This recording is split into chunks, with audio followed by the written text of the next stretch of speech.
তৃতীয় হিজরিতে যখন উহুদের যুদ্ধ শুরু হলো, সবার কথা ছিল যেই আক্রমণ করে আমরা মদিনাকে বাঁচাবো।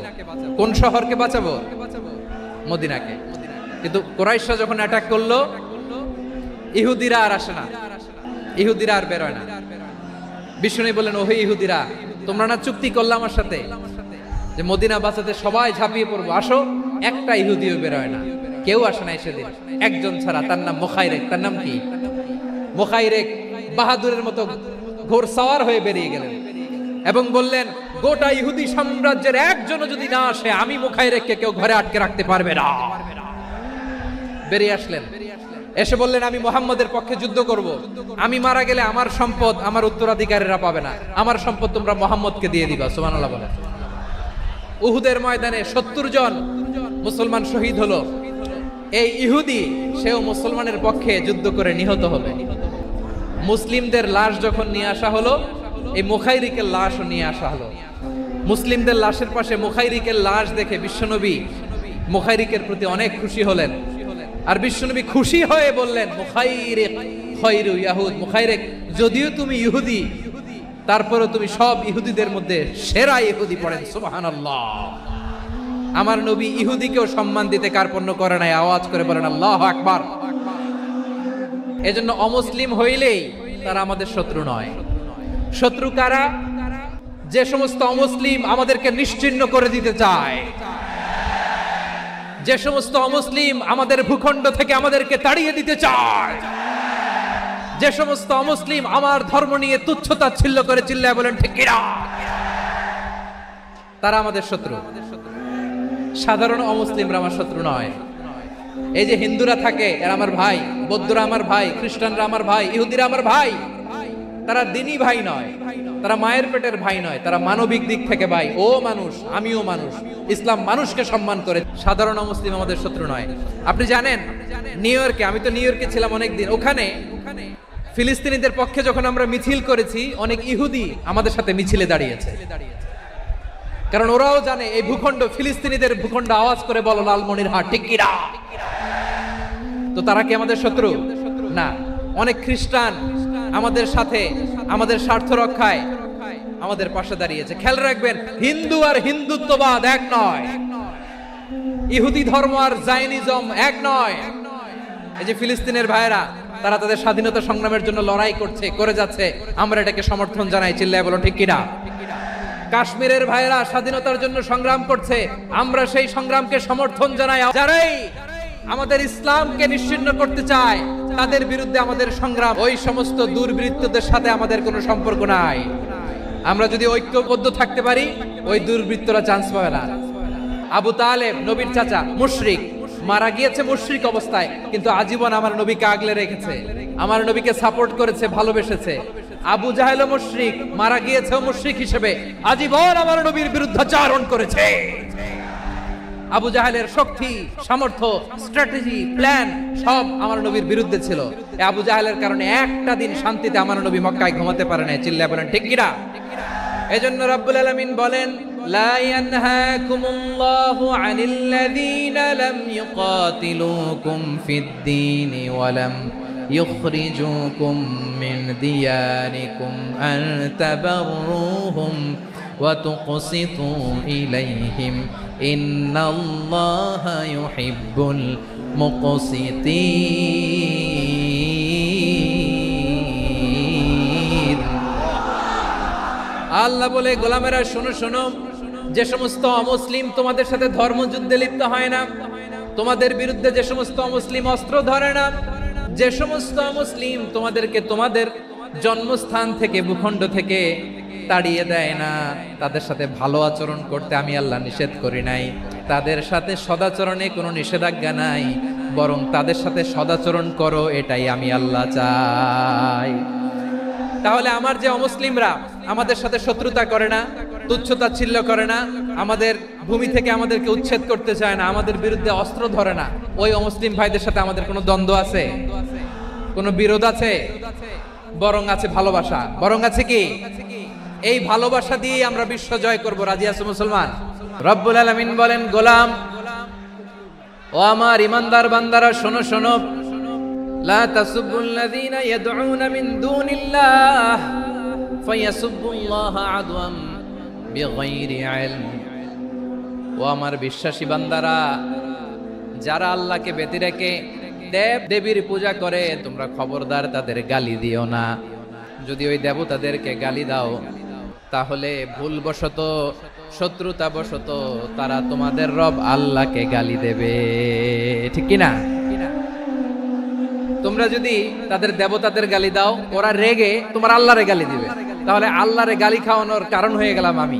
রব্বুল আলামিন বলেন, খবরদার দেবতাদেরকে গালি দিও না, তাহলে ওরা তোমার রব আল্লাহরে গালি দেবে।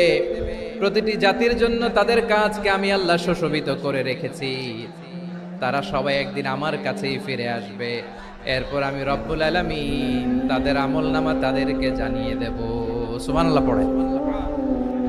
তাহলে প্রিয় ভাইরা, ইসলাম আমাদেরকে শিখায়, সূরাতুল আনআমের 108 নম্বর আয়াত থেকে আমরা বুঝলাম কোন ধর্মকে ছোট করা যাবে না। অন্য ধর্মকে ছোট করা মানে ইসলামকে ছোট করা। আর অন্য ধর্মের দেবতাকে যদি আপনি গালি দেন, ওরা ইসলাম থেকে দূরে সরে যাবে। যাও ইসলামের প্রতি আকৃষ্ট হয়েছিল আর কোনোদিন ইসলামের ধারে কাছে আসবে না। আওয়াজ করে বলেন ঠিক কিনা? এজন্য কখনো কোনোদিন অন্য ধর্মের দেবতাদেরকে গালি দেয়া যাবে না। অন্য ধর্মের কোন দেবতাদেরকে আমরা গালি দিব না, গালি দিব না, বরং ইসলামের beauty, the beauty of Islam, ইসলামের সৌন্দর্যকে আমরা তুলে ধরব। আমরা যদি বিশ্বনবী সাল্লাল্লাহু আলাইহি ওয়াসাল্লামের জীবনের দিকে তাকাই, তাহলে আমি দেখব বিষ্ণু ইসা ইসলাম মক্কাতে কিংবা মদিনাতে অন্য ধর্মের লোকদের সাথে খুব পিসফুলি লাইফ লিড করেছেন। হোক মুশরিক, হোক খ্রিস্টান, হোক ইহুদি, বিশ্বনবী সবার সাথে মিলেমিশে ছিলেন। আলহামদুলিল্লাহ বলেন। ইসলাম হচ্ছে পিসফুল রিলিজিয়ন। অন্য ধর্মের প্রতি সহনশীলতার সবক ইসলাম আমাদেরকে দেয়। কিন্তু প্রতিটি মুসলিমের এটা মনে রাখতে হবে, আল্লাহর কাছে পছন্দনীয়, গ্রহণযোগ্য ধর্ম, জীবনাদর্শ একটি, সেটা হচ্ছে ইসলাম। এজন্য রব্বুল আলামিন বলেন, ইন্নাদ-দীনা ইনদাল্লাহিল ইসলাম, আল্লাহর কাছে মনোনীত, গ্রহণযোগ্য, অ্যাকসেপ্টেড ধর্ম মতাদর্শ একটা, সেটা হলো ইসলাম। ইসলাম ছাড়া অন্য কোনো ধর্ম যদি কেউ তালাশ করে, তার ওই ধর্ম আল্লাহ গ্রহণ করবে না। ওমাই ইয়াবতাগি গায়রাল ইসলামি দীনান ফালাই ইউকবালা মিন ওয়া হুয়া ফিল আখিরাতি মিনাল খাসিরিন। Whoever seek anything except Islam, that won't be accepted from him, and he will be loser in the day of judgment. কিয়ামতের দিন ইসলাম ছাড়া কেউ যদি অন্য কোনো ধর্ম তালাশ করেছে দুনিয়াতে, তার এই মতাদর্শ গ্রহণ করা হবে না, and he will be loser, ক্ষতিগ্রস্ত, হাই কোম্পানির ম্যানেজার। ওর আমও শেষ, সালাও শেষ। প্রত্যেক নামাজ শেষে আমরা আল্লাহরে বলি, আল্লাহ রাদিতু বিল্লাহি রাব্বাব ওয়া বিল ইসলামি দীনা ওয়া বি মুহাম্মাদিন নাবিয়ান ওয়া রাসূলা। ও আল্লাহ, তোমারে রব হিসেবে পেয়ে আমরা খুশি। ও আল্লাহ, ইসলামকে ধর্ম হিসেবে পেয়ে আমরা খুশি। বিশ্বনবীকে আমাদের রাসূল পেয়ে আমরা খুশি। ইসলাম ছাড়া অন্য কোনো ধর্ম আমরা গ্রহণ করব না। আল্লাহর কাছে অ্যাকসেপ্টেড রিলিজিয়ন একটা, সেটা ইসলাম। তো বিশ্বনবী সাল্লাল্লাহু আলাইহি ওয়াসাল্লাম মক্কাতে কিংবা মদিনাতে খুব পিসফুলি এক্সিস্ট করেছেন, যে কোনো ধর্মের সাথে মিলেমিশে চলেছেন। তার প্রমাণ আমরা যদি রাসূল সাল্লাল্লাহু আলাইহি ওয়াসাল্লামের বায়োগ্রাফির দিকে তাকাই, তাহলে দেখব তিনি মুশরিকদের সাথে পিস ট্রিটি করেছেন, শান্তি চুক্তি, পিস ট্রিটি, পিস এগ্রিমেন্ট। আপনারা হুদাইবিয়ার সন্ধির নাম শুনেছেন? 6ষ্ঠ হিজরিতে বিষ্ণু ইসা ইসলাম মুশরিকদের সাথে এই ট্রিটি করেছেন, চুক্তি। আমরা তো মুসলমান বসতে পারি না, আমরা দুই মুসলিম ভাই একসাথে বসে চা খেতে পারি না, গল্প করতে পারি না। বিষ্ণু ইসা ইসলাম মুশরিকদের সাথে ট্রিটি করেছেন, হুদাইবিয়ার সন্ধি। এই সন্ধির আগে মক্কা থেকে কেউ মদিনায় যেতে পারে না, মদিনা থেকে কেউ মক্কায় যেতে পারে না। কিন্তু এই সন্ধির পরে ট্রাফিক স্বাভাবিক হয়ে গেল। মক্কার লোকেরা মদিনায় আসতে পারে, মদিনার লোকেরা মক্কায় আসতে পারে। এটাকে বলে সুলহে Hudaybiyyah, the peace agreement of Hudaybiyyah, শান্তি চুক্তি। আমরা পৃথিবীতে এখন অনেক শান্তি চুক্তির নাম শুনি, এগুলো সব the piece treaty of Hudaibiya থেকে কপি করা। আল্লাহু আকবার। মক্কার পার্ট গেল, পিস এগ্রিমেন্ট করলেন, শান্তি চুক্তি। বিষ্ণু ইসলাম মদিনায় যে কি করলেন? মদিনায় যে বিষ্ণু ইসলাম মদিনা চার্টার করলেন, মদিনা সনদ, সাহিফাতুল মদিনা, এটার বলে মদিনা চার্টার। যে ওয়েস্টে, ইউরোপে, আমেরিকাতে তারা অনেক চার্টার করে, এই সব চার্টার মদিনা চার্টার থেকে কপি করা। আওয়াজ করে পড়েন সুবহানাল্লাহ। বিষ্ণু ইসলাম মদিনায় গেলেন, মদিনাতে মুসলিম, মুশরিক, ইহুদি এই তিন ধর্মের লোক মিলে সব স্টেক হোল্ডার যারা আছে সবাইকে নিয়ে বিষ্ণু ইসলাম মদিনা চার্টার করলেন, মদিনা সনদ। পড়েন সুবহানাল্লাহ। শুধু তাই নয়, মক্কাতে বিশ্বনবী পিস এগ্রিমেন্ট করলেন, শান্তি চুক্তি মুশরিকদের সাথে। মদিনাতে যে বিশ্বনবী মদিনা চার্টার করলেন, মদিনা সনদ করলেন ইহুদিদের সাথে।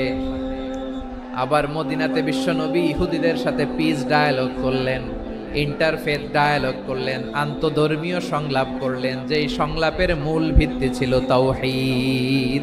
বিশ্বনবী ইহুদিদেরকে ডাকলেন, আহ্বান করলেন, কুল ইয়া আহলাল কিতাবি তাআলাউ ইলা কালিমাতিন সাওয়াইন বাইনানা ওয়া বাইনাকুম আল্লা না'বুদা ইল্লাল্লাহ ولا نشرك به شيئا ولا يتخذ بعضنا بعضا أربابا من دون الله فإن تولوا فقولوا اشهدوا بأننا مسلمون। বিশ্বনবী মদিনার ইহুদিদের ডেকে বললেন, ও ইহুদিরা শোনো শোনো, আসো এমন একটা আদর্শের প্রশ্নে আমরা একত্রিত হই যে আদর্শের প্রচার তোমাদের নবীরাও করেছে, আমিও করি। যে আদর্শের কথা তোমাদের পবিত্র ধর্মগ্রন্থগুলোতে আছে, আমার কোরআনেও আছে, সেটা হলো তাওহীদ। আমরা এক আল্লাহ ছাড়া কারো ইবাদত করব না, আল্লাহর সাথে কাউরে শরীক করব না, আল্লাহ ছাড়া কাউরে রব মানব না। পড়েন সুবহানাল্লাহ। তাহলে আমার প্রিয় লালমনিরহাটের ভাইরা, মদিনাতে যে তিনি মদিনা চার্টার করলেন, মদিনা সনদ, পিস ডায়ালগ করলেন, শান্তির সংলাপ, ইন্টারফেথ ডায়ালগ করলেন, আন্তধর্মীয় সংলাপ যার ভিত্তি ছিল তাওহীদ। তাহলে অন্য ধর্মের প্রতি সব সময় ইসলাম সহনশীল, টলারেন্স। যদি আপনি দেখতে চান ইসলামের নবী বিশ্ব নবীর দিকে তাকান, ঠিক কিনা বলেন? আমরা তো সংখ্যালঘুদের রাইটস প্রোটেক্ট করার জন্য কত আইন বানাই, কত বৈঠক করি, কত সংবাদ সম্মেলন করি। বিষ্ণু সাল্লাল্লাহু আলাইহি ওয়াসাল্লাম সংখ্যালঘুদের রাইটস এর ব্যাপারে, অধিকারের ব্যাপারে যে কথা বলেছেন, শুনলে আপনি অবাক হয়ে যাবেন। বিশ্বনবী বলেন, আলা মান যালামা মুআহাদান আও ইনতাকাসাহু আও কাল্লাফাহু ফাওকা তাআতিহি আও আখাযা মিনহু শাইআন বিগাইরি তিবি নাফসিন ওয়া আনা হাজিজুহু ইয়াউমাল কিয়ামা। খবরদার, জেনে রাখো, কেউ যদি কোনো সংখ্যালঘুর উপরে অত্যাচার করে, কোন সংখ্যালঘুর প্রাপ্য থেকে যদি কেউ কাউকে ঠকায়, সংখ্যালঘুর উপর যদি কেউ কষ্ট দেয়, কোন সংখ্যালঘুর সম্পদ যদি কেউ জোর করে কেড়ে নেয়, আমি কিয়ামতের দিন বিশ্বনবী ওই সংখ্যালঘুর পক্ষে আর ওই মুসলমানদের বিপক্ষে বাদী হয়ে দাঁড়াবো। আল্লাহু আকবার। আপনি নামাজি, আপনি মুসল্লি, আপনি হাজী সাহেব, তাহাজ্জুদ পড়তে পড়তে কপালে দাগ ফেলে দিছেন, আপনার প্রতিবেশী হিন্দু, ভাবছেন আমার তো পাওয়ার আছে, ওর জমিটা দখল করি। বিশ্বনবী বলেন, কিয়ামতের দিন ওই হিন্দুর পক্ষে তোর বিরুদ্ধে আমি বাদী হয়ে দাঁড়াবো। পৃথিবীর কোন ধর্মে এরকম স্টেটমেন্ট পাবেন? পাবেন? আপনি ভাবছেন আপনি নামাজ পড়লে হাজী সাহেব কপালে দাগ ফেলায় দিলে আপনি সেলসেলায় জান্নাতে চলে যাবেন না? খবরদার। বিশ্বনবী বলেন, কোন সংখ্যালঘুর উপর যদি কেউ আক্রমণ করে, তার প্রাপ্য তাকে না দিয়ে যদি তাকে ঠকায়, তার উপর জুলুম করে, তার সম্পদ যদি কেড়ে নেয়, আমি নবী, তুমি মুসলিম হইতে পারো, মুসল্লি হইতে পারো, তার পক্ষে, তোমার বিপক্ষে আল্লাহর দরবারে বাদী হয়ে দাঁড়াবো। যে নবীর সুপারিশ ছাড়া জান্নাতের গেটও দেখা যাবে না, ওই নবী যদি বলে তোর বিপক্ষে আমি বাদী হয়ে দাঁড়াবো, ওই জান্নাতে আর ঢোকার কোনো সুযোগ আমাদের থাকবে? এখানেই শেষ নয়। বিশ্বনবী বলেন, মান কাতালা মুআহাদান, বুখারীর বর্ণনা, মান কাতালা মুআহাদান লাম ইয়ারাহ রাইহাতাল জান্নাহ। কেউ যদি, কোন মুসলিম যদি অন্যায়ভাবে কোন সংখ্যালঘুকে হত্যা করে, কোন হিন্দুকে হত্যা করে, কোন বৌদ্ধরে হত্যা করে, অন্যায় ভাবে কোনো মুসলিম যদি কোনো সংখ্যালঘুরে হত্যা করে, জান্নাতে যাওয়া তো দূরের কথা, ওই মুসলিম জান্নাতের ঘ্রাণও পাবে না। সহিহ বুখারীর বর্ণনা, মান খাতালা মুআহাদান লাম ইয়ারাহ রাইহাতাল জান্নাহ ওয়া ইন্না রিহাহা লা ইউজাদু মিন মাসিরাতি 40 আমা। যে জান্নাতের ঘ্রাণ 40 বছর দূরের রাস্তা থেকেই পাওয়া যায়। সুবহানাল্লাহ পড়েন। এত দূরে থাকতেই জান্নাতের ঘ্রাণ আপনার নাকে এসে ধাক্কা মারবে। বিষ্ণুই বলেন, যে ব্যক্তি কোন সংখ্যালঘুকে হত্যা করে জান্নাতে তো ঢুকতে পারবেই না, জান্নাতের ঘ্রাণও তার নাকে লাগবে না। পড়েন নাউযুবিল্লাহ। তাহলে সংখ্যালঘুদের ব্যাপারে ইসলামে অধিকার দেয়া আছে না নাই? এখানেই শেষ না। বিষ্ণু ইসলাম আপনার অমুসলিম প্রতিবেশীর সাথে ভালো আচরণ করতে বলেছে। আমাদের হয় না, এটা মুসলিম পাড়া ওটা বৌদ্ধ পাড়া, হয় না? অনেক সময় হয় না, এটা আমাদের মুসলিম পাড়া ওইটা হিন্দু পাড়া, এরকম আছে না নাই? হিন্দু যদি আপনার প্রতিবেশী হয় কি করবেন? ওরে কষ্ট দিবেন নাকি? কেন? ও তো হিন্দু, ও তো আমার আল্লাহরে ডাকে না, ওরে কষ্ট দিলে জায়েজ হবে না? খবরদার। বিষ্ণু ইসলাম বলেন, মান কানা ইউমিনু বিল্লাহ ওয়াল ইয়াউমিল আখির ফালিউকরিম জারাহ। যে আল্লাহ বিশ্বাস করে আর আখিরাতে বিশ্বাস করে সে যেন প্রতিবেশীর সাথে ভালো আচরণ করে। সুবহানাল্লাহ। কলিজা জুড়ায় যায় না আমার নবীর কথাগুলো শুনলে? যে আল্লাহ বিশ্বাস করে, যে আখিরাতে বিশ্বাস করে সে যেন প্রতিবেশীর সাথে ভালো আচরণ করে। এখানে বলছে মুসলিম প্রতিবেশী বলছে, নামাজি প্রতিবেশী বলছে, আল্লাহওয়ালা প্রতিবেশী বলছে না।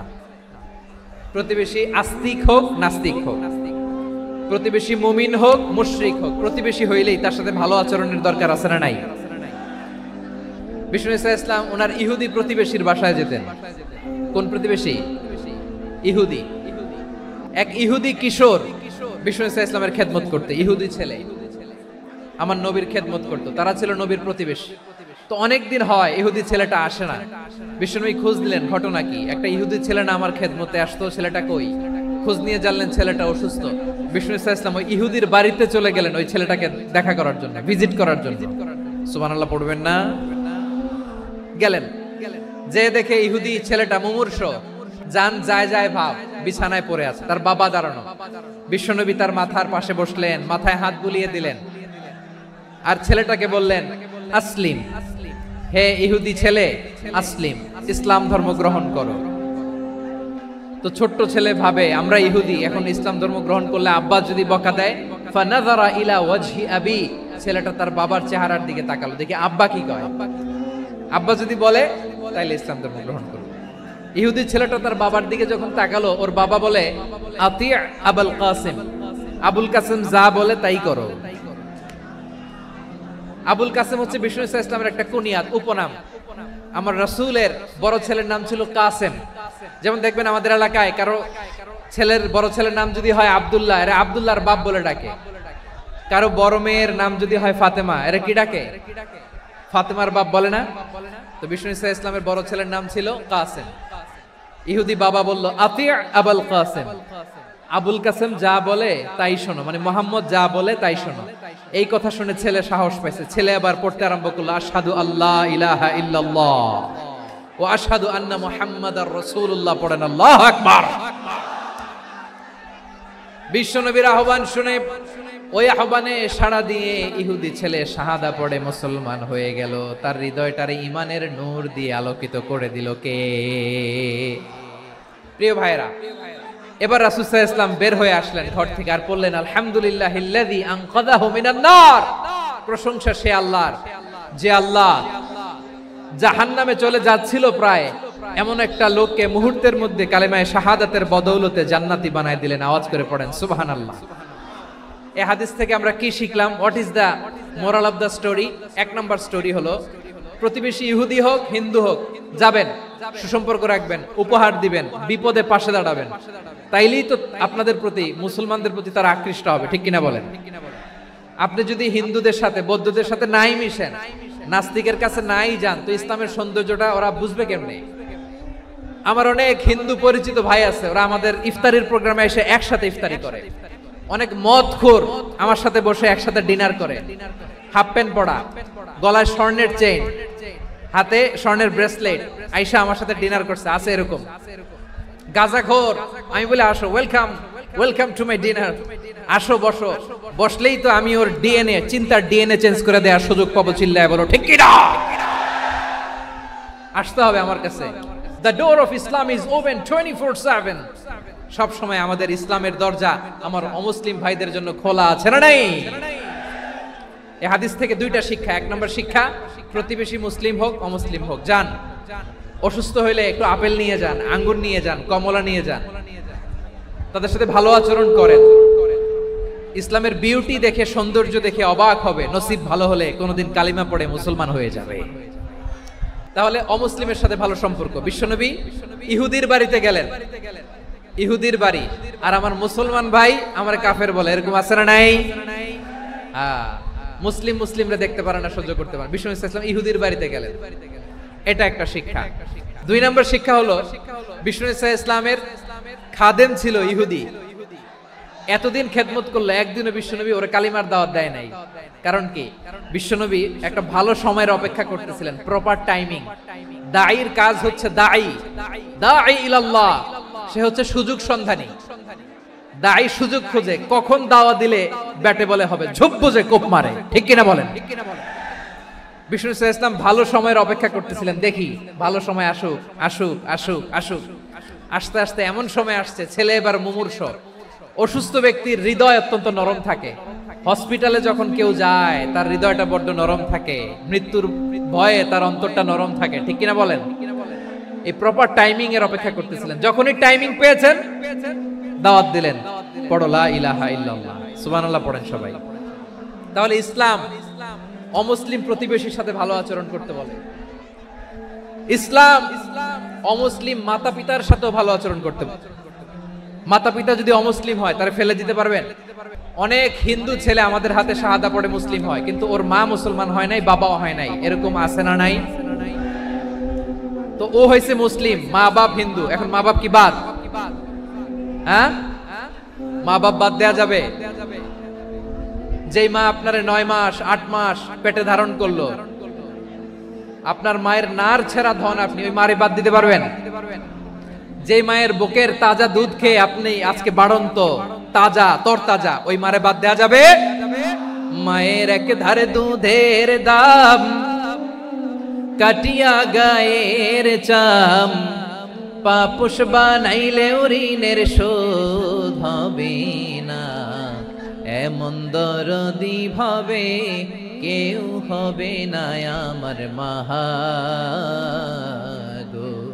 মায়ের এক ধারে দুধের দাম, কাটিয়া গায়ের চাম, পাপুষ বানাইলে ঋণের শোধ হবে না, এমন দরদি ভাবে কেউ হবে না আমার মাহা গো। মাকে তো বাদ দেয়া যায় না। وَقَضَى رَبُّكَ أَلَّا تَعْبُدُوا إِلَّا إِيَّاهُ وَبِالْوَالِدَيْنِ إِحْسَانًا। আল্লাহ বলে অবধারিত দুইটা ভার্ডিক্ট তোমাদের জন্য, এক আল্লাহর ইবাদত করবা আর মা বাবার প্রতি ইহসান করবা। আদেশটা কার? মা বাবার প্রতি ইহসান করতে হবে। আমার মা হিন্দু হোক, ভালো আচরণ করতে হবে, বৌদ্ধ হোক, ভালো আচরণ করতে হবে। আমার যে সমস্ত হিন্দু ভাইয়েরা মুসলিম হয়েছে, তোমাদের মা বাবা এখনো মুসলমান হয় নাই, তাদের সাথে ভালো আচরণ করতে হবে। আপনাদের খেদমত নিজে করতে হবে, অথবা খেদমতের ব্যবস্থা করাই দিতে হবে। মান্থলি যে খরচ লাগে এটা দিতে হবে। আরে তুমি এখন মুসলিম, তোমার মা বাবা হিন্দু, এখনই তো সুযোগ ইসলামের সৌন্দর্য দেখানো। এখন মা বাবা যদি দেখে আরে এটা হিন্দু থাকতে তো বদমাইশ ছিল, বেয়াদব ছিল, কি এমন ধর্ম সে গ্রহণ করলো যেটা গ্রহণের সাথে সাথে সে পাল্টে গেল, নসিব ভালো হইলে তারাও কালিমা পড়ে মুসলমান হয়ে যাবে। বিষ্ণু ইসলামের স্ত্রীর নাম ছিল আয়েশা রাদিয়াল্লাহু তাআলা আনহা, আবু বকর রাদিয়াল্লাহু তাআলা আনহুর মেয়ে। আবু বকর রাদিয়াল্লাহু তাআলা আনহুর আরেক মেয়ের নাম হচ্ছে আসমা। দুজনই আবু বকর রাদিয়াল্লাহু তাআলা আনহুর মেয়ে, আসমা আর আয়েশা, দুজন বোন, এক মায়ের না, বাবা এক মা দুইজন। আয়েশা রাদিয়াল্লাহু তাআলা আনহার মায়ের নাম উম্মে রুমান, আর আসমা রাদিয়াল্লাহু তাআলা আনহার মায়ের নাম কুতাইলা বিনতে আব্দুল উজ্জা। আবু বকর রাদিয়াল্লাহু তাআলা আনহু 4টা বিয়ে করেছিলেন। তো একই ঘটনা ঘটেছে এই ফ্যামিলিতে। আসমা ইসলাম ধর্ম গ্রহণ করে মুসলিমা, কিন্তু তার মা কোতাইলা মুশরিকা। তার মানে মেয়ে মুসলিম, মা অমুসলিম। ভেজাল আছে না নাই? কিন্তু কোতাইলা আর ধৈর্য ধারণ করতে পারে না। নার ছেড়া ধন, কলিজার টুকরা ধন, কলিজার টুকরা সন্তান আসমারে দেখতে বড্ড মন চায়। সাইয়েদনা আসমা রাদিয়াল্লাহু তাআলা আনহা মক্কা থেকে হিজরত করে মদিনায় চলে গেলেন হুদাইবিয়ার পর। যখন মক্কা মদিনার ট্রাফিক স্বাভাবিক হলো, মক্কার লোক মদিনায় যায়, মদিনার লোক মক্কায় আসে। কোচাইলা কলিজার টুকরা সন্তান আসমারে দেখার জন্য কিছু উপহার নিয়ে বিশাল মরুপথ পাড়ি দিয়ে মক্কা থেকে মদিনায় যায়। সুবহানাল্লাহ বলেন। এখন মা আসছে মেয়ের সাথে দেখা করতে, মেয়ে তো আর দেখা দেয় না। মেয়ে ভাবছে আমার মা তো মুশরিকা, অপবিত্রা, তার সাথে কি দেখা দেয়া যাবে? বিশ্বনবীর দরবারে চলে গেলেন। কি সৌভাগ্যবান ছিল তারা! মাসলা জানার দরকার হলেই নবীর দরবারে চলে যেত। ঘরে বউয়ের সাথে ঝগড়া হলে নবীর দরবারে চলে যেত। অনেক সাহাবী বলে আমার পেটে ক্ষুধা লাগলো আমি নবীর কাছে চলে যেতাম, কারণ নবীর চেহারার দিকে তাকালেই আমার পেটের ক্ষুধা মিটে যেত। সাইয়েদনা আসমা রাদিয়াল্লাহু তাআলা আনহা বিশ্বনবীর কাছে চলে গেলেন, যে বললেন ইয়া রাসূলুল্লাহ ইয়া হাবিবাল্লাহ ইন্না উম্মি কাদিমাতুন ইলাইয়া ওয়া হিয়া রাগিবা। আমার মা মক্কা থেকে অনেক দূর মরুর পথ পাড়ি দিয়ে উপহার সামগ্রী নিয়ে মদিনায় আমার সাথে দেখা করতে এসেছে গো নবী। আমার জানতে বড্ড ইচ্ছে হয় আমি আমার মুশরিকা দেখা করতে পারবো কিনা। আফা আসিলুহা, আগে যেমনি আমি আমার মায়ের সাথে ভালো আচরণ করতাম, যেমনি আমি আমার মায়ের সাথে সদাচরণ করতাম গো নবী, এখন আমি মুসলিমা, মা মুশরিকা, এখনো কি আগের মতো সদাচরণ করতে পারবো নাকি? বিশ্বনবী বললেন নাম সিলিহা, হ্যাঁ রে আসমা, অবশ্যই অবশ্যই, আগে ঠিক যেমন তুমি তোমার মায়ের সাথে ভালো আচরণ করতে, এখনো তেমনি আগের মতো ভালো আচরণ করবা। কি ইসলাম আমরা পেয়েছি! কত ব্রড মাইন্ডেড আমাদের ইসলাম, কত ওপেন মাইন্ডেড ইসলাম, কত ওপেন আপ করতে পারে, চিন্তা করতে পারেন। বিষ্ণু বললেন হ্যাঁ অবশ্যই, নাম সুলিহা, আগে যেমনি ভালো আচরণ করছো আসমা, এখন ওইরকমই করো, পারলে আরো বাড়াই করো। তাহলে আমার যে হিন্দু ভাইয়েরা, হিন্দু বোনেরা, ইমানের দৌলতে আপনি ধন্য হয়েছেন, আপনার আম্মা আব্বা এখনো মুসলমান হয় নাই, তাদের জন্য দোয়া করেন আল্লাহ যেন তাদেরকেও ইমানের দৌলত দান করে। এখন বলেন ইসলাম কি ন্যারো মাইন্ডেড রিলিজিয়ান না ব্রড মাইন্ডেড? কতটা ব্রড মাইন্ডেড দেখেন।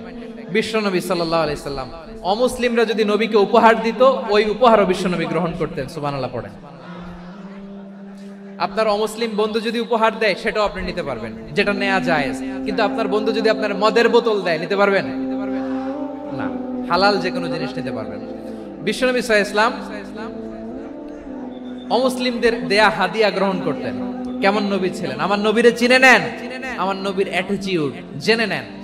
বিষ্ণু ইসলাম যখন কোন জনপদে যেতেন, তিনটা অপশন নিয়ে যেতেন। এক নাম্বার অপশন আসলিম তাসলাম। নতুন এলাকায় গেলে বলতেন আসলিম তাসলাম, ইসলাম ধর্ম গ্রহণ করো, শান্তিতে থাকবা, আমার ভাই হয়ে যাবা, আমরা ভাই ভাই, ইসলাম মানো, আমরা ভাই ভাই। যদি বলে না ইসলাম মানবো না, ওকে, অপশন নাম্বার 2, মুসলিম হওয়ার দরকার নাই, লা ইকরাহা ফিদ্দিন, ইসলামে কোনো বাড়াবাড়ি নাই। খ্রিস্টান আছো থাকো, বৌদ্ধ আছো থাকো, ইহুদি থাকতে চাও থাকো, কিন্তু আমরা যেহেতু রিজিওনাল সুপার পাওয়ার, আমাদের আন্ডারে থাকো, ট্যাক্স দিয়া থাকো, এটার বলে জিজিয়া। আলেম যারা আছেন বুঝবেন এটার আরবিতে কি বলে, জিজিয়া। You pay us the tax, we will give you the security. তোমরা ট্যাক্স দিবা, আমরা সিকিউরিটি দিব, আমাদের আওতায় থাকবা, কেউ তোমাদেরকে আক্রমণ করতে পারবে না, আমরা নিরাপত্তা দিব। সুবহানাল্লাহ বলেন। ট্যাক্স দাও, আমরা সিকিউরিটি দিব না, এটাও মানি না। বিষ্ণু বলেন তাহলে তলোয়ার আমাদের আর তোমাদের মাঝে ফয়সালা করবে। মুসলিমও হবা না, ট্যাক্স দিবা, নিরাপত্তা দিব, আমাদের, আমরা সুপার পাওয়ার, আমাদের আন্ডারে থাকবে, এটাও না। তাহলে তোমাদেরকে তো আমরা বিশ্বাস করতে পারি না, কখন না কখন বিশ্বাসঘাতকতা করো, কার সাথে মিলে হাত মিলাও, তলোয়ার আমাদের মাঝে ফয়সালা করবে। তখন তিনি জিহাদের সশস্ত্র সংগ্রামের ঘোষণা দিতেন। সুবহানাল্লাহ পড়েন। দেখেন পশ্চিমারা জিহাদকে এইভাবে চিত্রায়িত করে না, ওরা জিহাদ বলতে বুঝায় তলোয়ার, হাত কাটো গলা কাটো, না, জিহাদ সশস্ত্র সংগ্রাম 3 নম্বরে। অধিকাংশ ক্ষেত্রেই বিশ্বনবীর সুন্দর আচরণ দেখে আরে আমার নবীর যে নুরানি চেহারা, অনেকে তো কেবল সির্ফ চেহারাটা দেখেই কালিমা পড়ে মুসলমান হয়ে গিয়েছে। যারা মুসলিম হয় নাই তারা তাদের ইসলামী বলবৎ ছিল, ট্যাক্স দিয়ে ইসলামের আন্ডারে ছিল। যারা এটাও মানে নাই ওইটাও মানে নাই তাদের বিরুদ্ধে জিহাদ। বিষ্ণু ইসলাম 7ম হিজরিতে যখন খায়বার বিজয়ের পরে ইসলাম রিজিওনাল সুপার পাওয়ার হিসেবে আত্মপ্রকাশ করলো, বিশ্বনবী চিঠি লিখলেন অন্যান্য সুপার পাওয়ারের কাছে, রাষ্ট্রীয় চিঠি লেখে এক রাষ্ট্রপ্রধান আরেক রাষ্ট্রপ্রধানের কাছে। এই যে 24-এর ছাত্র নাগরিক অভ্যুত্থানে, এই অভ্যুত্থান যখন শুরু হয় আমি তখন সাউথ আফ্রিকাতে একটা স্ট্যাটাস দিয়েছিলাম, কোটা নয় গোটা দেশ সংস্কার করা লাগবে। আমাদের ইউনাইটেড আরব আমিরাতের বাংলাদেশি ভাইরা তারা সেখানে রাস্তায় নেমে এসেছিল, জানেন? ওইখানে ডেমনস্ট্রেশন করা যায় না, সেখানকার সরকার তাদেরকে যাবজ্জীবন দিয়েছিল। তখন আমাদের এই যে প্রধান উপদেষ্টা ডক্টর মোহাম্মদ ইউনূস সরাসরি G2G বলে, এটারে G2G, government to government, G2G, উনি চিঠি লিখলেন যে তাদেরকে, ইউর হাইনেস, হে সম্মানিত আমির, আপনি আমার এই চিঠির কারণে আমার সম্মানে এই 53 জন বাংলাদেশিকে মাফ করে দেন। এই চিঠির বদৌলতে বেকসুর খালাস পেয়ে গিয়েছিল আমাদের ভাইরা, জানেন না এই ঘটনা আপনারা? তাহলে গভর্নমেন্ট টু গভর্নমেন্ট চিঠি দেওয়া হয়। 7ম হিজরিতে বিষ্ণু ইসলাম সব সুপার পাওয়ারের কাছে চিঠি দিলেন, রোমান সম্রাটের কাছে, পারস্য অধিপতির কাছে, মিশরের অধিপতির কাছে, সবার কাছে চিঠি লিখলেন। চিঠির ভাষা ছিল এরকম, মিন মুহাম্মাদিন রাসূলিল্লাহ ইলা মুকাওকিস আযীমিল কিবত, মুহাম্মদ রাসূলুল্লাহর পক্ষ থেকে মিশরের বাদশার কাছে, আসলিম তাসলাম, ইসলাম মানো শান্তিতে থাকবা, সালামুন আলা মান ইত্তাবাআল হুদা, শান্তি তার জন্য যে হেদায়েতের অনুসরণ করে। সুবহানাল্লাহ পড়েন। তো এই চিঠি অনেকে ভালোভাবে রিসিভ করেছে, অনেকে এই চিঠি পাওয়ার পরে নবীর কাছে আবার ইন রিটার্ন উপহার পাঠিয়েছে। মিশরের বাদশা মুকাওকিস তিনি বিশ্বনবীকে বিশাল এক উপহারের ডালি পাঠিয়েছেন। মিশরের বাদশা মুকাওকিস ছিলেন ধর্মে খ্রিস্টান। কি উপহার দিয়েছিল আমার নবীকে? 1000 স্বর্ণ, 2টা খ্রিস্টান দাসী, একজনের নাম মারিয়া বিনতে শামউন আল কিবতিয়া, আরেকজনের নাম সিরিন বিনতে শামউন আল কিবতিয়া। একজন খ্রিস্টান দাস 20 থান কাপড় জামা বানানোর জন্য, আমরা নবী যেন সেলাই করে জামা বানাতে পারে এজন্য 20 থান কাপড়। এরপরে একটা গাধা যেটার নাম ছিল উফাইর, আর একটা খচ্চর এটার নাম ছিল দুলদুল। খচ্চর চিনেন? গাধা আর ঘোড়ার ক্রসিং এ যে প্রাণীটা দুনিয়াতে আসে ওটার খচ্চর বলে। তো এই যে সুপার পাওয়ার খ্রিস্টান বাদশার কাছে নবী চিঠি লিখলেন, ওই খ্রিস্টান বাদশা আমার নবীকে উপহার দিল, বিশ্বনবী এই উপহারগুলো সানন্দে গ্রহণ করেছে। তাহলে অমুসলিম কেউ যদি আপনাকে উপহার দেয়, হালাল উপহার হলে আপনি গ্রহণ করতে পারবেন। অনুরূপ ভাবে পারস্যের বাদশা, রোম সম্রাট বিশ্বনবীকে উপহার পাঠিয়েছেন, আমার নবী সবগুলো উপহার গিফট গ্রহণ করেছেন। আম্মাজান আয়েশার কাছে মাসালা জানতে চায় মেয়েরা, হে আম্মাজান, অগ্নি উপাসকেরা তাদের ঈদের দিন নওরোজের সময় আমাদেরকে পাখি দেয়, নেওয়া যাবে? উনি বললেন ওরা জবাই করে দিলে নেওয়া যাবে না, কিন্তু ওরা যদি ফলমূল এরকম খাবার দেয় এগুলো নেওয়া যাবে। তার মানে অমুসলিমদের দেয়া উপহার এটা গ্রহণ করা যায়। শুধু তাই নয়, বিষ্ণু ঈসা ইসলাম অমুসলিমদের সাথে আর্থিক লেনদেনও করেছেন, ফিনান্সিয়াল ডিলিং করেছেন। অমুসলিমদের সাথে প্রয়োজনে আপনি ফিনান্সিয়াল ডিলিং করতে পারবেন। আমরা প্রায় দেখি বাজারের মিষ্টির দোকানগুলো আমার হিন্দু ভাইদের, তারপরে যে বারবার শপ, চুল কাটে যে নাপিত, অধিকাংশ নাপিতের দোকানে কারা? আমার হিন্দু ভাইরা। আপনি চুল কাটতে পারবেন কিনা? পারবেন। তার দোকান থেকে দই মিষ্টি কিনতে পারবেন কিনা? হ্যাঁ, আমার মুসলিম ভাইয়ের দোকান থাকলে ওইটারে আমি বেশি প্রায়োরিটি দিব, ঠিক কিনা? কিন্তু যদি তাদের সার্ভিস নিতে চান, প্রোডাক্ট নিতে চান, পারবেন। তার দলিল সহিহ বুখারী, আম্মা জান আয়েশা রাদিয়াল্লাহু তাআলা আনহা বলেন, ইশতারা রাসূলুল্লাহ সাল্লাল্লাহু আলাইহি ওয়াসাল্লাম মিন ইয়াহুদিয়িন তুআমান ওয়া রাহানাহু দিরআহু মিন হাদিদ। রাসূল সাল্লাল্লাহু আলাইহি ওয়াসাল্লাম এক ইহুদির কাছ থেকে, কার কাছ থেকে? আমার নবী, পেয়ারা নবী এক ইহুদির কাছ থেকে জব কিনেছিল, জব, বার্লি, যেটা দিয়ে রুটি বানায়। ওই জবের দাম দেওয়া টাকা পয়সা নবীর কাছে ছিল না, ফলে নবী ওনার একটা পোশাককে মর্গেজ রেখেছিলেন, মর্গেজ, বন্ধক, যে এখন এটার দাম দিতে পারবো না, কয়েক কেজি বার্লি নিয়ে যাই, আর বন্ধক হিসেবে আমার জামাটা রেখে গেলাম, যেই দিন দাম দিব ওই দিন জামাটা ছুটায় নিয়ে যাব। দিরআহু মিন হাদিদ, লোহার তৈরি বর্ম, মানে যুদ্ধের পোশাক, লোহা দিয়ে বানানো। বিষ্ণুনবী বললেন কয়েক কেজি জব দাও, টাকাটা পরে দিব, এখন টাকা নাই, বন্ধক হিসেবে মর্গেজ হিসেবে আমার জামা রেখে গেলাম, যখন টাকা দিব জামা ছুটায় নিব। এ থেকে বোঝা গেল অমুসলিমদের সাথে ফিনান্সিয়াল ডিলিং করা যায়, অর্থনৈতিক লেনদেন করা যায়, কেনাবেচা করা যায়, প্রোডাক্ট কেনা যায়। এমনকি আমাদের মসজিদে নববীতে বারান্দায় আপনারা একটা অটোমেটিক ফ্লাইং আমব্রেলা দেখছেন? সূর্য যখন বাড়ে মসজিদে নববীর বারান্দায় ইয়ার্ডের মধ্যে অটোমেটিক্যালি কিছু আমব্রেলা আছে, শাঁ করে খুলে যায়, আর সূর্যের তাপ লাগে না।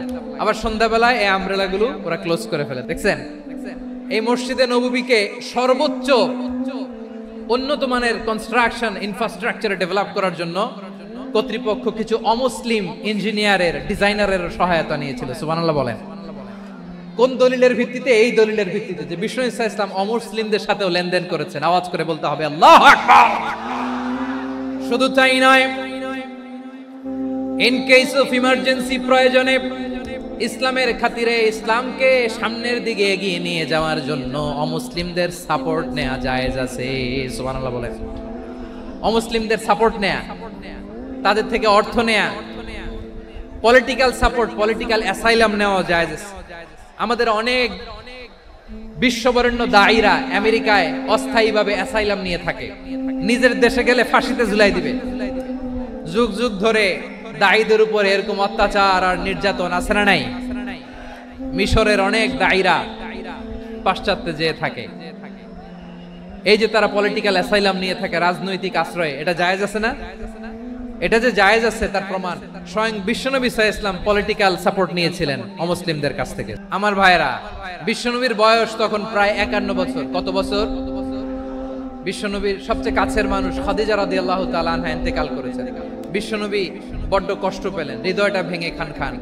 যিনি ঘরের ভেতরে বিশ্বনবীকে সান্ত্বনা দিতেন, ভালোবাসা দিতেন, বাইরে গেলে কুরাইশরা বকাঝকা করে, অত্যাচার করে, কিন্তু আম্মাজান খাদিজা রাদিয়াল্লাহু তাআলা আনহা ঘরটারে এমন শান্তির নীর বানায় রেখেছেন, এই ঘরের ভিতরে ঢুকলে বিশ্বনবীর কলিজাটা ঠান্ডা হয়ে যেত।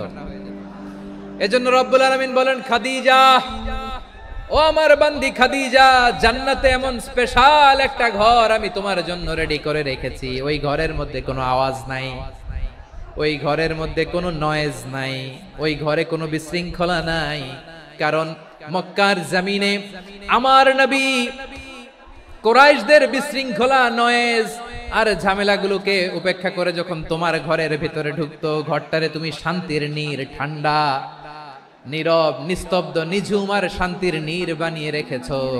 এজন্য জান্নাতে স্পেশাল একটা শান্তির নীর আমি তোমারে উপহার দেব। ওই প্রিয়তমা স্ত্রী খাদিজা ইন্তেকাল করলেন, বিশ্বনবীর হৃদয় ভেঙে খান খান। আবার ওনার চাচা আবু তালেব ইন্তেকাল করলেন, যিনি পলিটিক্যাল শেল্টার দিতেন নবীকে। আবু তালেবের ভয়ে, বিশ্বনবীর এই চাচার ভয়ে কোন মুশরিক নবীর গায়ে হাত দেওয়ার সাহস পায় নাই। এখন স্ত্রীও নাই, চাচাও নাই, নবীকে আশ্রয় দেওয়ার কেউ নাই, নবীর চারদিকে অন্ধকার। নবী এখন কই যাবেন?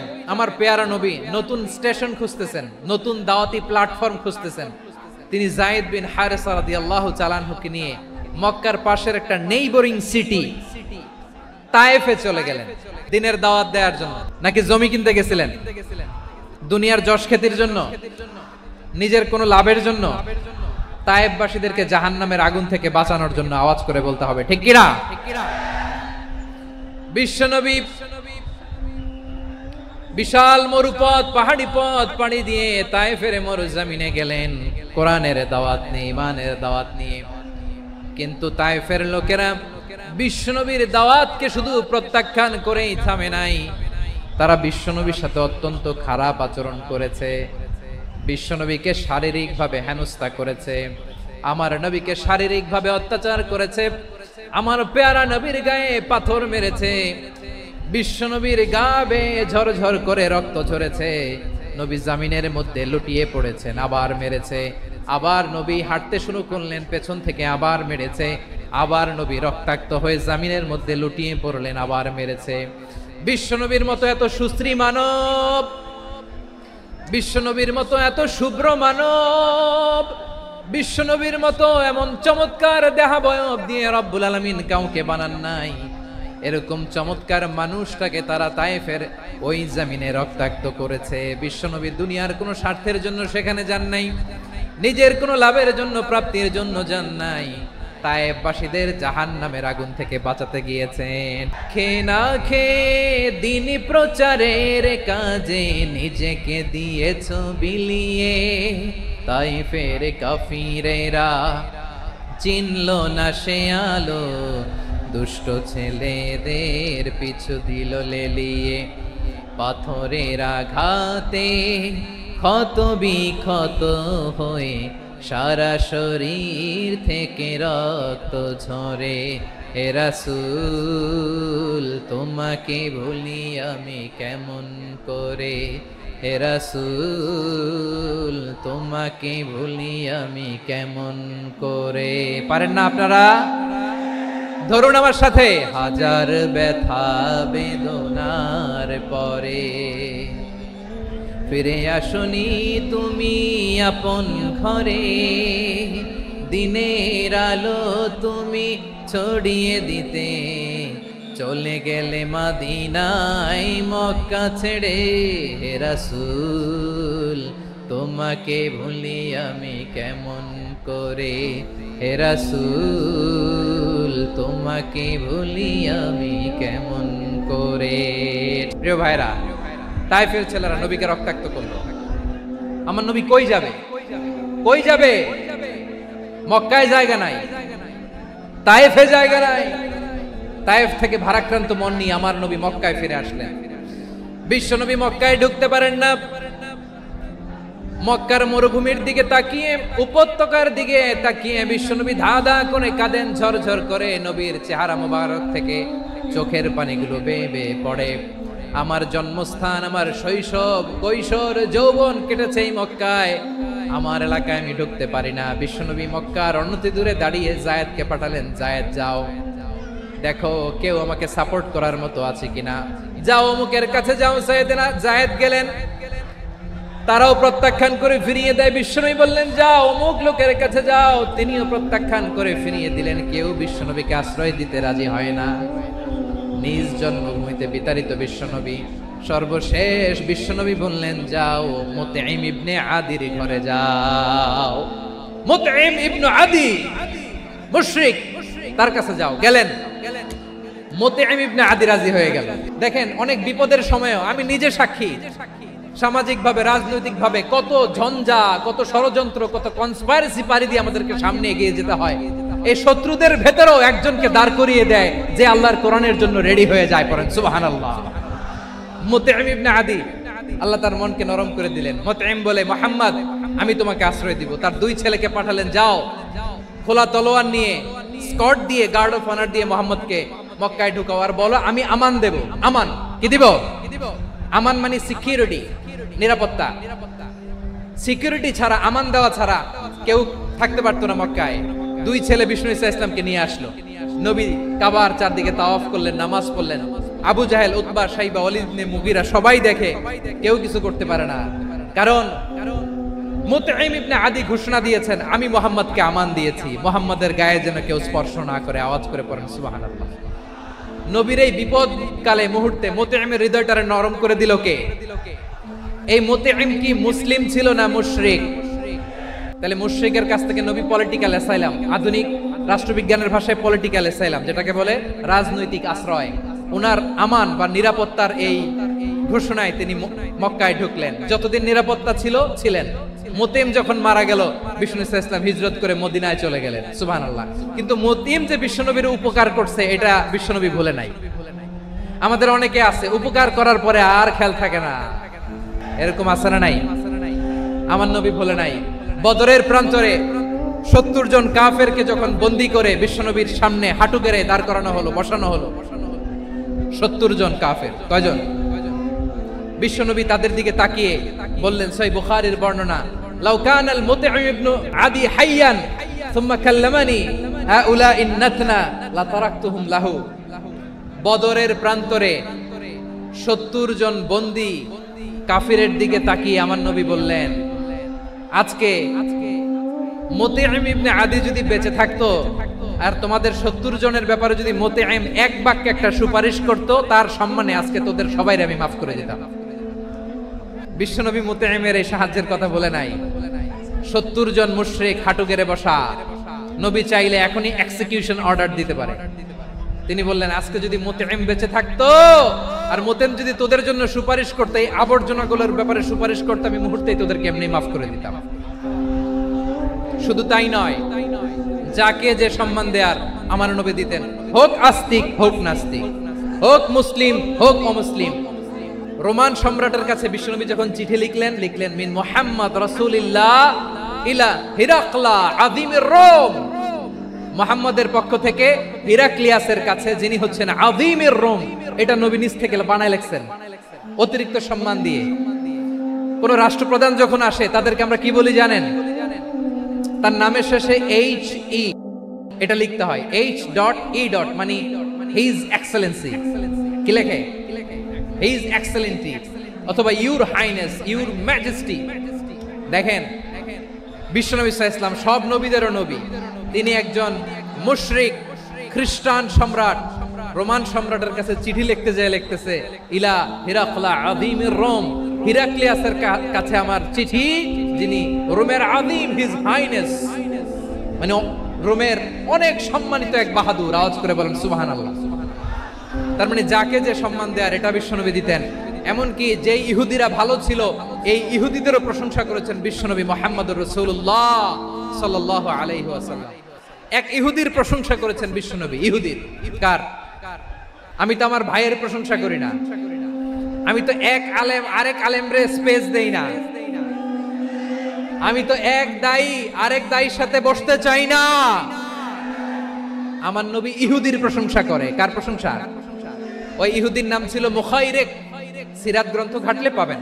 তিনি বলেছেন মুখাইরিক খাইরু ইয়াহুদ, Mukhayriq is the best of the Jews. জুইশদের মধ্যে সে সবচেয়ে ভালো। কেন প্রশংসা করলেন তার? এর কারণ মদিনা চার্টারে কথা ছিল সব ধর্মের মুসলিম মুশরিক ইহুদিরা মিলে মদিনাকে রক্ষা করবে। কিন্তু আমাদের পুঁজি ভালোবাসা। আমাদের পুঁজি কি? আমার এই পুরো আলোচনা থেকে the religious coexistence, peaceful coexistence, শান্তিপূর্ণ সহাবস্থান, কমিউনাল হারমোনি, এই সাম্প্রদায়িক সম্প্রীতি, এই আলোচনা থেকে কি বুঝলেন? ইসলাম কি ন্যারো মাইন্ডেড না ব্রড মাইন্ডেড? এই ব্রড মাইন্ডেড হৃদয় নিয়ে, ভালোবাসা দিয়ে আমরা বিশ্ব জয় করতে চাই। রাজি আছেন? আল্লাহ কবুল করুক। আমরা সবাই পড়ি আমিন। আমার প্রিয় মায়েরা বোনেরা, আপনাদের জন্য একটা হাদিস বলে শেষ করব। বিশ্বনবী বলেন, আমার মায়েরা খেয়াল করে শুনুন, বিশ্বনবী আপনাদের উদ্দেশ্য করে বলেন, আল মারআতু ইযা সাল্লাত খামসাহা ওয়া সামাত শাহরাহা হাফিজাত ফুরুজাহা আতাআত বা'লাহা ফালতাদখুল মিন আইয়ি আবওয়াবিল জান্নাতি শাআত। বিশ্বনবী আপনাদেরকে 4টা কাজের কথা বলেছেন, খুব বেশি না। 4টা করলে 8 জান্নাতের দরজা সব খোলা। কোনটা দিয়ে যাবেন? যেটা দিয়ে মনে চায়। 1 নাম্বার 5 ওয়াক্ত নামাজ। আমার বোনেরা জোহরের নামাজ পড়তে পড়তে এটা আসরে নিয়ে যায়, আসর পড়তে পড়তে মাগরিবে নিয়ে যায়, এরকম আছে না নাই? আমার বোনেরা এটা করবেন না। ইন্নাস সালাতা কানাত আলাল মুমিনিনা কিতাবাম মাওকুতা, সময় মতো পড়বেন। সামাত শাহরা, রমাদানের রোজাগুলো রাখবেন। হাফিজাত ফুরুজাহা, যে নারী তার চরিত্রকে হেফাজত করে, তার প্রাইভেট হেফাজত করে, তার লজ্জাস্থান হেফাজত করে। ও মায়েরা, আপনার এই গর্ভ যে কত দামি আপনি জানেন না। আপনার এই গর্ভ থেকে জন্মাবে আগামীর সালাহুদ্দিন আল আইয়ুবী। আপনার গর্ভ থেকেই জন্মাবে ইমাম আল মাহদি আল মুনতাজার। আপনার পেট থেকে জন্মাবে আবু সাইদের মতো বীর সৈনিক। আপনার পেট থেকে জন্মাবে মুগ্ধের মতো বীর মুজাহিদ। আপনি জানেন না কে আসবে আপনার পেট থেকে। সময়টাকে কাজে লাগান, ইসলামকে বুঝেন, মানেন, আমাদের ইসলামিক লেকচারগুলো শোনেন। আমরা যে বার্তাগুলো, ইনস্ট্রাকশনগুলো, দিক নির্দেশনাগুলো আপনাদের খেদমতে রাখি, এগুলো মেনে চলুন। আপনিই পারেন আপনার ঘরটাকে জান্নাতের টুকরা বানাতে। একটা family, it's a very big institution and you are the MD, the managing director of this institution. চিল্লায় বলেন ঠিক কিনা? চাইলেই পারেন ঘরটারে জান্নাতের টুকরা বানাতে। 5 ওয়াক্ত সালাত, রমাদানের রোজা, নিজের চরিত্রের হেফাজত, ও আতাআত বা'লাহা, স্বামীর আনুগত্য। এটাতে অনেকে ভুল করে থাকে। হায় রে আমার বোনেরা, স্বামীর আনুগত্যকে এটা নিজের অপমান মনে করবেন না। আপনার স্বামী আপনার সবচেয়ে বড় গার্ডিয়ান, তিনি আপনার সবচেয়ে ভালো চায়। নারী কখনো গার্ডিয়ানশিপের বাইরে থাকতে পারে না। হয় আপনি বাবার গার্ডিয়ানশিপের ভেতরে, বাপ না থাকলে ভাই আপনার গার্ডিয়ান, ভাই না থাকলে চাচা গার্ডিয়ান, বিয়ের পরে আপনার স্বামী আপনার গার্ডিয়ান। শরিয়া সম্মত স্বামীর আদেশগুলো আপনি মেনে চলবেন, কিন্তু শরিয়া বিরুদ্ধ কোনো আদেশ মানতে আপনি বাধ্য নয়। এই 4টা কাজ যদি কোনো নারী করে, বিশ্বনবী বলেন জান্নাতের 8টা দরজা খোলা, তোমার যেটা দিয়ে মনে চায় সেটা দিয়ে জান্নাতে তুমি এন্ট্রি নিতে পারবা।